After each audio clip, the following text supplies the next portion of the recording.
आज जो है ऑप्टिक्स हिंदी मीडियम का नेक्स्ट क्लास है। सॉरी, आज जो है ऑप्टिक्स हिंदी मीडियम का नेक्स्ट क्लास है। पिछले क्लास में हम लोगों ने पढ़ा प्रकाश के अपवर्तन का नियम, जिसमें याद होगा दूसरे नियम को कहते हैं स्नेल का नियम। उसके बाद हम लोगों ने पढ़ा कि प्रकाश के अपवर्तन का कारण क्या होता है, मतलब क्यों प्रकाश किरणें माध्यम बदलने पर अपने पथ से विचलित हो जाती है, उसका कारण हम लोगों ने समझा। फिर विरल से सघन माध्यम में प्रवेश करने पर क्यों लंब की ओर मुड़ जाती है, इसका कारण हम लोगों ने समझा। सघन माध्यम से विरल माध्यम में गमन करने पर क्यों लंब से दूर हो जाती है, हम लोगों ने इसका भी कारण समझा। ठीक है, अगर कोई कंफ्यूजन लगे तो पिछले क्लास के वीडियो को दोबारा आप लोग देख लेंगे। ठीक है, तो ऑप्टिक्स के आज के हिंदी मीडियम के क्लास को आगे बढ़ाया जा रहा है। आज का जो टॉपिक है वो भी एक तरह से ज्यामितीय प्रकाशिकी का बहुत ही महत्वपूर्ण टॉपिक है। मैं थोड़ी देर के लिए हट जाता हूं, आप लोग वीडियो पॉज करके अपने कॉपी पर इसको नोट कर लें। Class 12 optics Hindi medium date wise note करेंगे, इसलिए मैं कल के वीडियो से ही अब से प्रत्येक क्लास में मैं डेट डाल दिया करूंगा।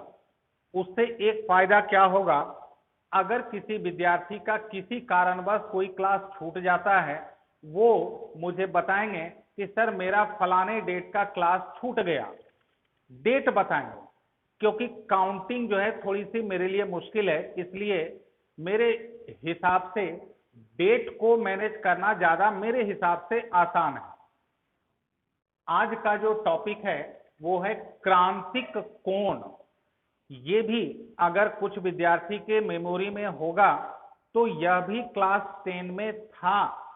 ठीक है, लेकिन मैं बार बार कहता हूं क्लास 10 की मैं केवल याद दिला देता हूं, मैं उस पर इसलिए भरोसा नहीं करता हूं कि क्योंकि क्लास 10 में अधिकांश विद्यार्थी क्या करते हैं, जो भी डेफिनेशंस हैं, परिभाषाएं हैं, उसको रट लेते हैं, समझते नहीं।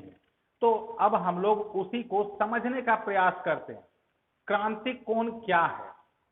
सबसे पहले क्रांतिक कोण समझने के लिए आप लोग सबसे पहले दिमाग में सेट करें। क्या सेट करें? मैं जो जो बता रहा हूं उसको आप लोग एकदम ध्यान से सुनेंगे, और हर एक वीडियो में मैं एक बात जो दोहराता हूं आज फिर दोहरा रहा हूं। जब भी मेरे क्लास का आप लोग वीडियो देखें तो जब शुरू करें तो अंत तक एक सीक्वेंस में, एक श्रेणी क्रम में, ऐसा नहीं कि आज 3 मिनट देख लिए, कल 5 मिनट देख लिए, कोई फायदा नहीं होगा। ये आप लोग अपने आप से खिलवाड़ करेंगे। ठीक है, क्रांतिक कोण को समझने के लिए सबसे पहले आप लोग दिमाग में सेट करें। क्या सेट करें? प्रकाश किरणों का जो अपवर्तन होता है, अपवर्तन के दो ही पॉसिबिलिटीज हैं, अपवर्तन के दो ही विकल्प हैं। या तो प्रकाश किरणें विरल से सघन में जाएगी, ठीक है, या नहीं तो दूसरा आप लोग समझ गए होंगे, सघन से विरल में जाएगी। या तो विरल से सघन या सघन से विरल, यही दो पॉसिबिलिटीज है, यही दो विकल्प हैं प्रकाश किरणों के अपवर्तन के लिए। ठीक है, अब यहां पर जो दो विकल्प हैं क्रांतिक कोण के लिए, आप लोग एक विकल्प को हटा दें। क्रांतिक कोण को समझना है तो एक विकल्प आप लोग हटा दें। अब सवाल उठता है कौन सा हटाएं? तो विरल से सघन माध्यम में अपवर्तन, इसको आप लोग दिमाग से थोड़ी देर के लिए निकाल दें। अब दिमाग में आप लोग सेट कर लें कि प्रकाश किरणों का अपवर्तन सघन से विरल माध्यम में हो रही है, यानी जब प्रकाश किरणें सघन से विरल माध्यम में जब प्रकाश किरणें गमन करती है, तो जरा ध्यान देंगे आप लोग, क्या बताया गया था कि जब सघन से विरल में प्रकाश किरणें प्रवेश करती है तो अपवर्तित किरण लंब से दूर हो जाती। ठीक है, यानी I की तुलना में R का मान बड़ा होता है।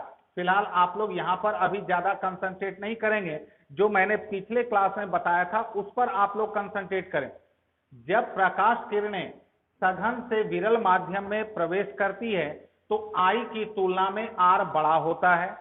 तो स्वाभाविक है, ध्यान देंगे आप लोग, स्वाभाविक है जब आई से आर बड़ा होता है तो जैसे जैसे आई को बढ़ाएंगे आर भी बढ़ता जाएगा।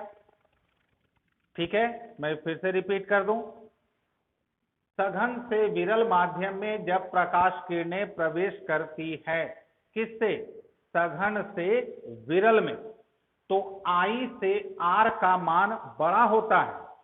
तो अगर आई बढ़ाएंगे तो आर भी बढ़ेगा। ठीक है, अब जरा आप लोग इस जगह पर कंसंट्रेट करेंगे। जैसे जैसे आई बढ़ाते जाएंगे आर का मान बढ़ता जाएगा, तो आर बढ़ते बढ़ते, आई बढ़ा रहे हैं, आर बढ़ रहा, आर बढ़ते बढ़ते जैसे आर 90 डिग्री हो जाए, जैसे आर का मान बढ़ते बढ़ते 90 डिग्री हो जाए, उस वक्त जो भी आई का मान होता है उसी को कहते हैं सघन माध्यम का क्रांतिक कोण। ठीक है, ये तो एक बार हुआ। आप लोगों को पता है कि एक बार के बाद दोबारा तिबारा मैं फिर से रिपीट करता हूं, आप लोग घबराएं नहीं। फिर से, प्रकाश किरणों के अपवर्तन के दो विकल्प हैं। ठीक है, पहला विरल से सघन माध्यम, दूसरा सघन से विरल माध्यम। एक विकल्प आप लोग तत्काल अभी हटा दें, विरल से सघन का अपवर्तन आप लोग हटा दें। अब क्या बच गया, सघन से विरल। ठीक है, तो सघन से विरल माध्यम में जब प्रकाश किरणें सघन से विरल माध्यम में प्रवेश करती है तो आई की तुलना में आर का मान बड़ा होता है। तो जैसे जैसे आई बढ़ाएंगे आर बढ़ेगा, जैसे आर 90 पहुंच जाए, 90 डिग्री पहुंच जाए, उस सिचुएशन में, उस परिस्थिति में आई का आपतन कोण का जो भी मान होता है उसी को कहते हैं सघन माध्यम का क्रांतिक कोण। ठीक है, उम्मीद कर रहे हैं कि इतनी बात आप लोगों को समझ में आ गई होगी। लेकिन एक क्वेश्चन कुछ विद्यार्थी के दिमाग में उठ गया कि एक विकल्प को जो मैं बार बार कर रहा हूं साइड कर देने, कौन सा, विरल से सघन, विरल से सघन को जो मैं बार बार कर रहा हूं साइड करने, उसके पीछे बहुत सिंपल लॉजिक है, उसके पीछे बहुत सिंपल लॉजिक है। जब प्रकाश विरल से सघन में प्रवेश करती है तो आई बड़ा होता है, आर छोटा होता है, तो कभी भी आर 90 नहीं पहुंचेगा, उसके पहले आई 90 पहुंच जाएगा। इसलिए क्रांतिक कोण का परिभाषा तो आप लोगों के सामने है, आप लोग फिर से हो सकता है रट लेंगे, लेकिन मैं यहां समझाने का प्रयास कर रहा हूं। क्रांतिक कोण की जब भी बात उठेगी, क्रांतिक कोण की जब भी बात उठेगी तो प्रकाश किरणों का अपवर्तन जब भी होगा तो सघन से विरल। क्यों, क्योंकि सघन से विरल में ही आई से आर का मान बड़ा होता है, विरल से सघन में आर का मान आई से छोटा होता है। तो आर कभी 90 नहीं पहुंचेगा, उसके पहले आई 90 डिग्री पहुंच जाएगा। इसलिए आप लोग ध्यान रखेंगे, क्रांतिक कोण की जब भी बात चलेगी तो प्रकाश किरणों का अपवर्तन सघन से किसमें होना चाहिए, विरल में। ठीक है, अब हम लोग क्रांतिक कोण के गणितीय पक्ष को हम लोग अब ध्यान देते हैं। ठीक है, मैं इतनी देर तक इस तरफ खड़ा था ताकि आप लोग इधर को नोट कर लें। अब मैं आ जाता हूं इस तरफ। ठीक है, तो अब जो है, अब जरा हम लोग क्रांतिक कोण के गणितीय पक्ष को समझते हैं। ध्यान देंगे आप लोग। मान लेते हैं प्रकाश किरणें सघन से विरल में जा रही है, सघन माध्यम को हम लोगों ने दर्शा दिया 1 और विरल माध्यम को किससे दर्शा दिया 2। लेकिन इसके पहले चूंकि क्रांतिक कोण एक कोण है, आप लोग सब लोगों को पता है, हम लोग आमतौर पर कोण को थीटा से दर्शा देते हैं। ठीक है, तो क्रांतिक को इंग्लिश में कहते हैं क्रिटिकल, क्रांतिक को इंग्लिश में कहते हैं क्रिटिकल। तो क्रिटिकल का स्पेलिंग कहां से शुरू होगा, सी। इसलिए इसको या तो कैपिटल सी या कोण है तो थीटा के नीचे सी लगा देते हैं, चाहे इससे दर्शाएं या इससे दर्शाएं, बात एक ही है। कुछ किताब में ये है तो कुछ किताब में ये है। अब सवाल है, मेरे द्वारा ये दर्शाया जाएगा कैपिटल सी। क्लियर है?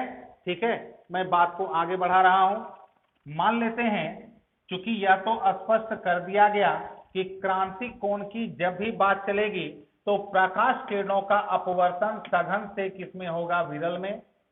मैं फिर से इसका कारण बता दे रहा हूं, 2-3 बार रिपीट हो चुका है, फिर से रिपीट कर दूं।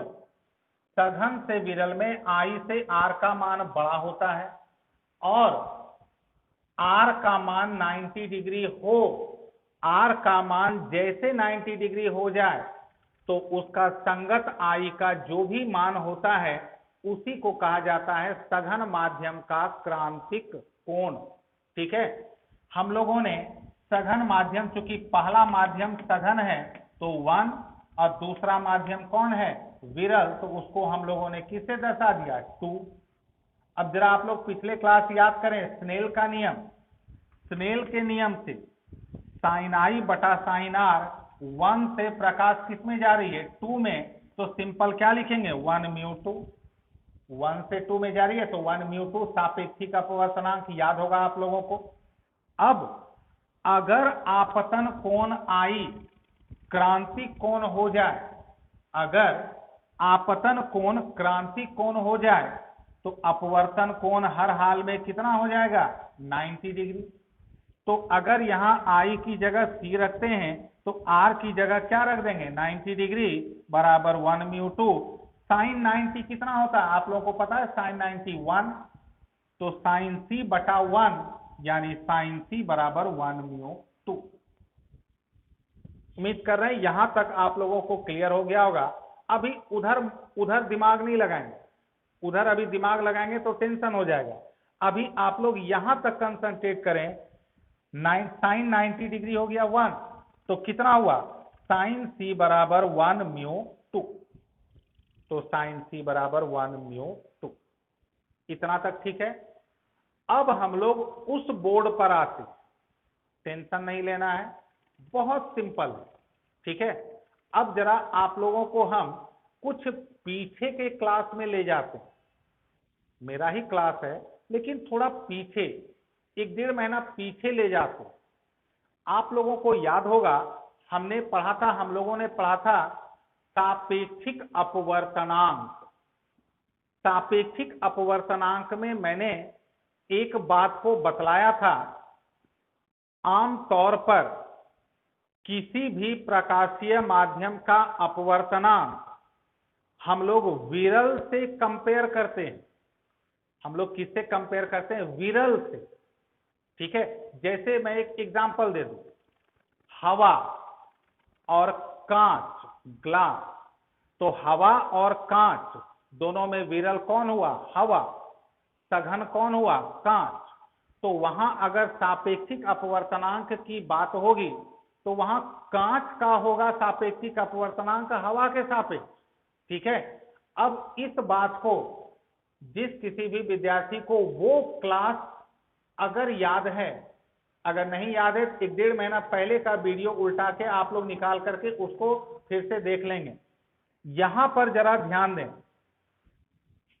1 म्यू 2 यानी 1 के सापेक्ष 2 का अपवर्तनांक, तो 1 यहां कौन सा माध्यम है?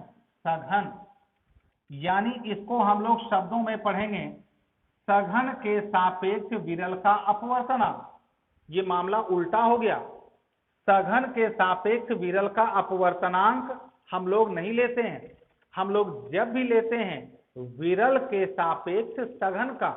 यानी परिस्थिति तो यही कहती है कि यहां होगा 1 म्यू 2, लेकिन सापेक्षिक अपवर्तनांक की जो लिमिटेशंस हैं, उसकी जो अपनी सीमाएं हैं, वो कहती है कि सघन 1 सघन के सापेक्ष विरल का अपवर्तनांक नहीं होता है। ये उल्टा हो गया, तो घबराने की बात नहीं है। इसलिए मैंने कहा कि आप लोग 1-1.5 महीना पहले का जरा वीडियो निकाल करके यूट्यूब पर होगा, उसको निकाल के सर्च करके जरा उसको एक बार देख लेंगे। अगर ये परिस्थिति बस उल्टा लग रहा है, हम लोगों को इसको सीधा करना भी आता है, क्योंकि याद दिला दें मैंने इसका फॉर्मूला बताया था, 1 म्यू 2 को अगर अदला बदली करना है तो इसको उल्टा कर देते हैं, तो साइन सी हो जाएगा 1/2 म्यू 1। आप लोग उधर ध्यान दें कि 1 म्यू 2 का फॉर्मूला होता है 1/2 म्यू 1। 1 म्यू 2 को अगर अदला बदली करना हो, ये हो जाता है 1/2 म्यू 1।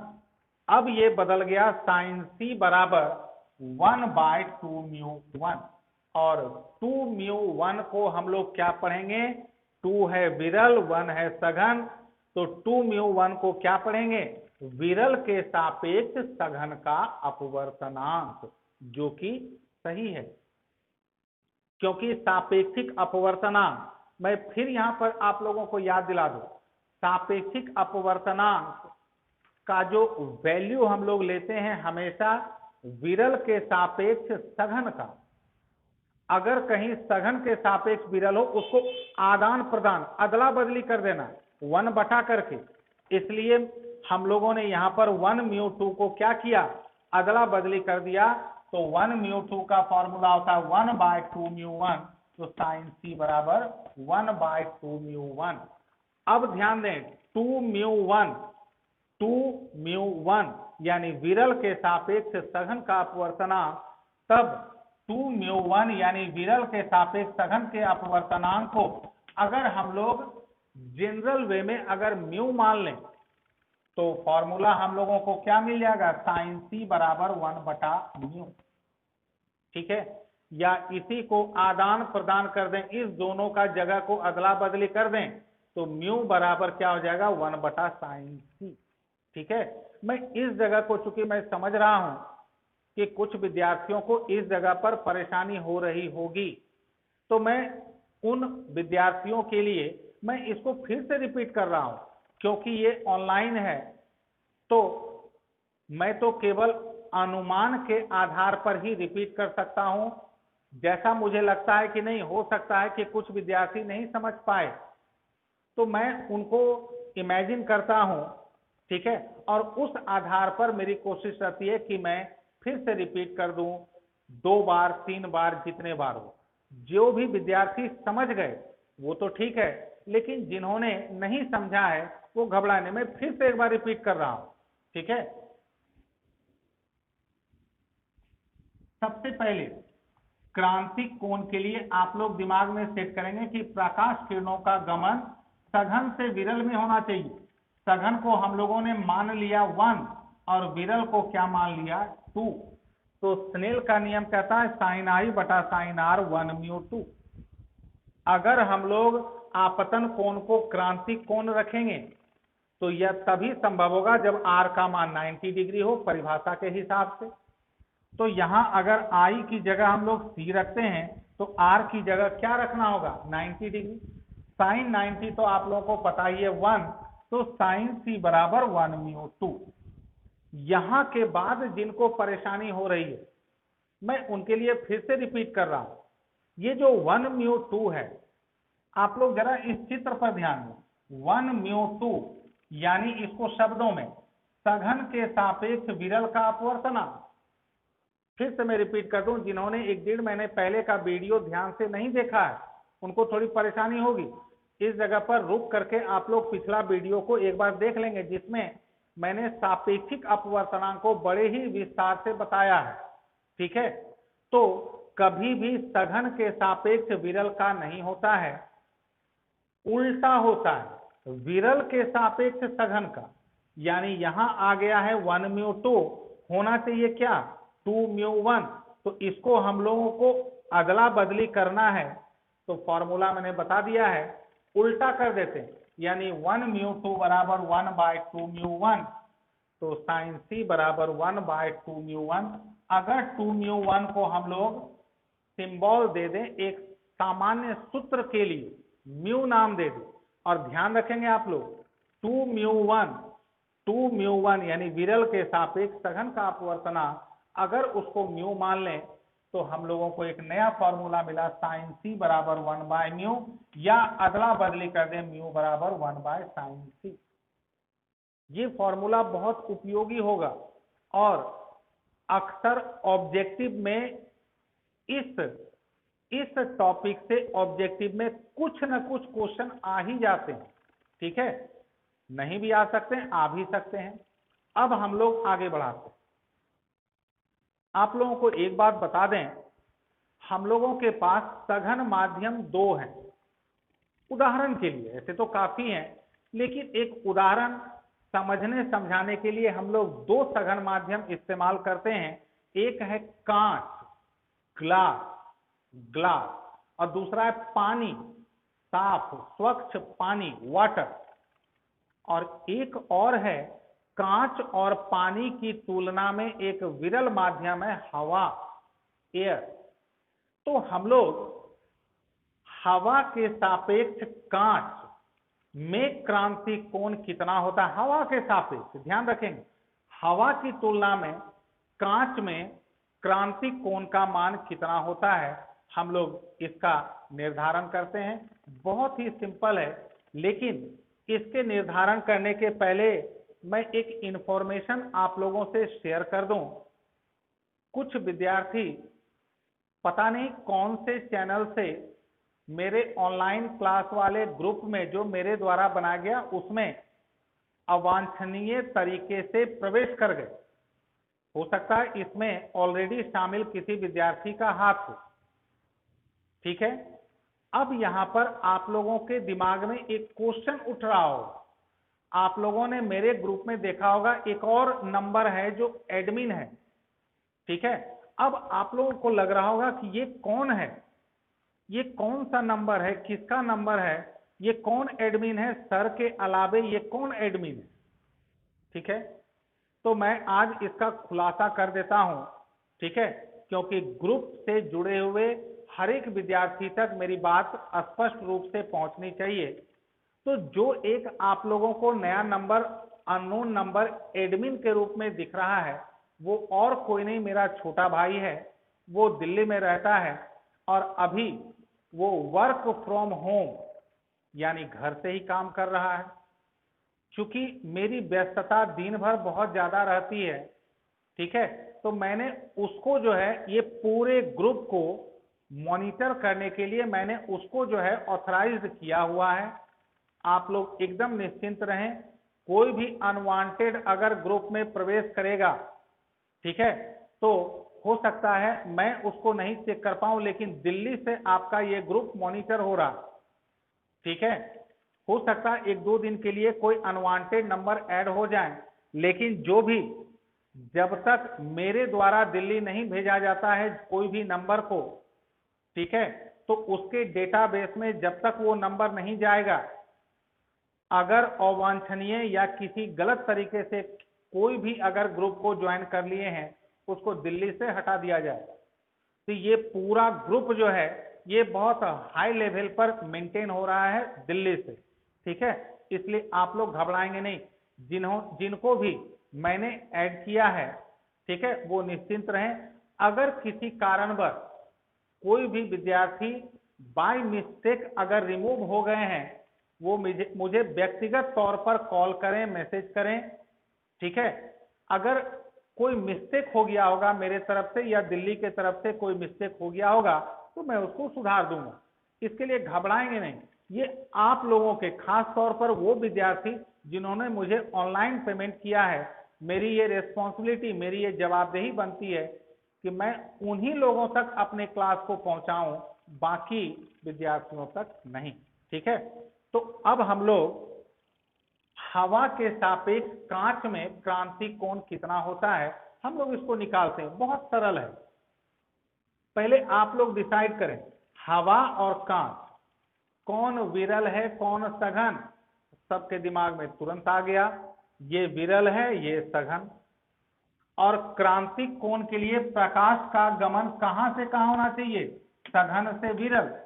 यानी इस जगह पर प्रकाश किरणों का गमन कहां से कहां होना चाहिए, कांच से हवा। कांच को हम लोग क्या कहते हैं, ग्लास। तो प्रकाश किरणों के कांच से हवा यानी एयर में गमन करने के लिए आप लोग स्नेल्स लॉ लगा। ठीक है, बहुत सिंपल है, टेंशन लेकर के क्लास को नहीं देखना है, एकदम रिलैक्स होकर के देखना है। देखिए आप लोग, स्नेल का नियम हम लोग लगा रहे हैं, साइन आई बटा साइन आर। अब इधर में थोड़ा टेंशन होगा, टेंशन नहीं लेना है। कहां से कहां? कांच यानी ग्लास से एयर, प्रकाश किरणें कहां से कहां जा रही है? ग्लास से एयर, तो यहां क्या लिखेंगे? G mu A. ग्लास से एयर तो जी म्यू ए। अब फिर वही बात जो अभी मैं यहां पर बता रहा था कि ये है सघन, ये है विरल, तो सघन के सापेक्ष विरल का नहीं, उल्टा विरल के सापेक्ष सघन का। तो इसको अदला बदली करने के लिए हम लोग फॉर्मूला लगाएंगे, इसको 1 बटा कर देंगे तो ये अदला बदली हो जाएगा ए म्यू जी। ठीक है, अब अगर I की जगह C रखते हैं तो R की जगह क्या रखेंगे? 90 डिग्री, तो R की जगह 90, 1 बटा। अब आप लोग वही बतला रहा था कि 1-1.5 महीना पहले का वीडियो आप लोग देखेंगे, उसमें मैंने बताया है कि हवा के सापेक्ष कांच का, हवा के सापेक्ष कांच का अपवर्तनांक होता है 3/2। अगर नहीं तो आप लोग अभी से भी दिमाग में रख लें, एयर हवा के सापेक्ष ग्लास यानी कांच का अपवर्तनांक होता है 3/2। यहां हम लोगों ने ए म्यू जी का मान रख दिया 3/2, चूंकि ये 1/3/2 है, उलट करके हो गया 2/3। ठीक है, अब साइन 90 कितना होगा? 1, तो इधर क्या बचेगा? साइन सी बराबर 2/3। ठीक है, तो इधर बच गया साइन सी, और 2/3 को आप लोग भाग दें, सबको भाग आता है। ठीक है, भाग देंगे तो क्या मिलेगा? 0.66666 चलता चला जाएगा, तो हम लोग उसको 2-3 अंक के बाद 7 कर देंगे। अब यहां पर आप लोगों को पता होगा कि मैथमेटिक्स के बुक के लास्ट में ट्रिग्नोमेट्रिकल चार्ट होता है, सारणी, उसमें आप लोग अगर मिलाएंगे तो ये जो मान है ये लगभग साइन 42 डिग्री के आसपास होता है। तो अगर हम लोग इसको लगभग साइन 42 डिग्री लिखेंगे तो साइन सी बराबर लगभग साइन 42 डिग्री, तो दोनों तरफ का साइन हट जाएगा, तो सी लगभग कितने के बराबर? 42 डिग्री। इसका मतलब क्या हुआ? इसका मतलब हुआ कि कांच में क्रांतिक कोण होता है लगभग 42 डिग्री, लेकिन किसके सापेक्ष? हवा के सापेक्ष। ठीक है, उस जगह पर आप लोग ध्यान रखेंगे, वो त्रिकोणमितीय सारणी के आधार पर 0.66667 जो है वो लगभग होता है साइन 42 डिग्री। ठीक है, अब आते हैं, एक और माध्यम है हवा की तुलना में, एक और सघन माध्यम है पानी। तो हवा के सापेक्ष पानी में भी हम लोग निकाल के देख लेते हैं। प्रकाश किरणों के पानी यानी वाटर से हवा, एयर में, जब प्रकाश किरणें सघन से विरल, तो पानी से हवा, वाटर से एयर में गमन करेगी, तो स्नेल का नियम क्या कहता है? Sine i by sine r, water से एयर तो डब्ल्यू म्यू ए। फिर वही बात कि डब्ल्यू हो गया वाटर सघन, एयर हो गया विरल, तो सघन के सापेक्ष विरल नहीं होना चाहिए, अदला बदली कर देंगे, तो 1 बटा ए म्यू डब्ल्यू। और फिर वही मैं जो बार बार कर रहा हूं, 1-1.5 महीना पहले उसमें मैंने बताया था कि हवा के सापेक्ष पानी का अपवर्तनांक होता है 4/3। अगर किन्हीं को कंफ्यूजन लगे, आप लोग इस जगह पर वैल्यू याद रखेंगे, 2 वैल्यू, कौन कौन? एक तो ए म्यू जी हवा के सापेक्ष कांच का 3/2, और हवा के सापेक्ष पानी का ए म्यू डब्ल्यू 4/3। तो यहां जब आई की जगह सी रखेंगे तो आर कितना हो जाएगा? 90 डिग्री। ठीक है, ये 1/4/3 उलट करके हो जाएगा 3/4। साइन 90 कितना हो गया? 1। तो यहां साइन सी 3/4 को दशमलव में बदलेंगे 0.75, और फिर वही मैथमेटिक्स के बुक का ट्रिग्नोमेट्रिकल टेबल अगर देखेंगे तो 0.75 लगभग साइन 48 डिग्री के बराबर होता। तो इसका मतलब साइन सी लगभग साइन 48, तो पानी में क्रांतिक कोण कितना हो गया? लगभग 48। तो दो वैल्यू, हवा के सापेक्ष कांच में क्रांति कोण लगभग 42 डिग्री और हवा के सापेक्ष पानी में क्रांति कोण लगभग 48 डिग्री। अब मैं इन दोनों वैल्यू का एक आप लोगों को रफ एग्जांपल दे रहा हूं, आप लोग ध्यान देंगे।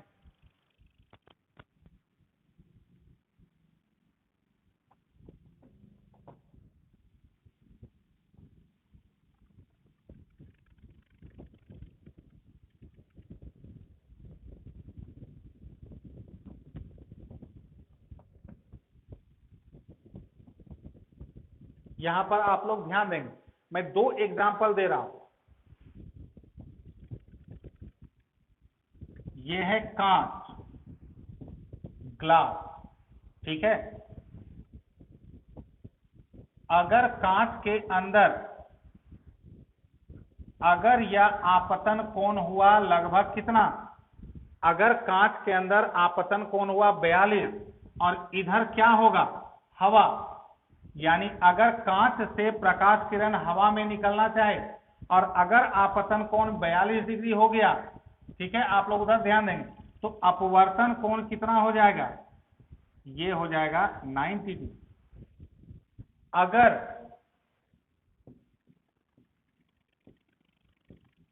ये है वाटर और इधर है एयर, अगर प्रकाश किरण पानी से कांच में निकल रही हो, वाटर से एयर में, और अगर आपतन कोण हो गया 48 डिग्री, तो अपवर्तन कोण कितना हो जाएगा, ये 90 डिग्री, ठीक है। अब जो इसके बाद हम लोगों का नेक्स्ट टॉपिक होगा, मैं उसका नाम बता देता हूं, ये भी आप लोगों के लिए कोई भी नया नहीं है, ये टॉपिक भी आप लोगों के लिए पुराना है, जिसका नाम है प्रकाश का पूर्ण आंतरिक परावर्तन। प्रकाश का पूर्ण आंतरिक परावर्तन, ये हम लोगों का नेक्स्ट टॉपिक होगा, ठीक है। तो गुड नाइट टू ऑल।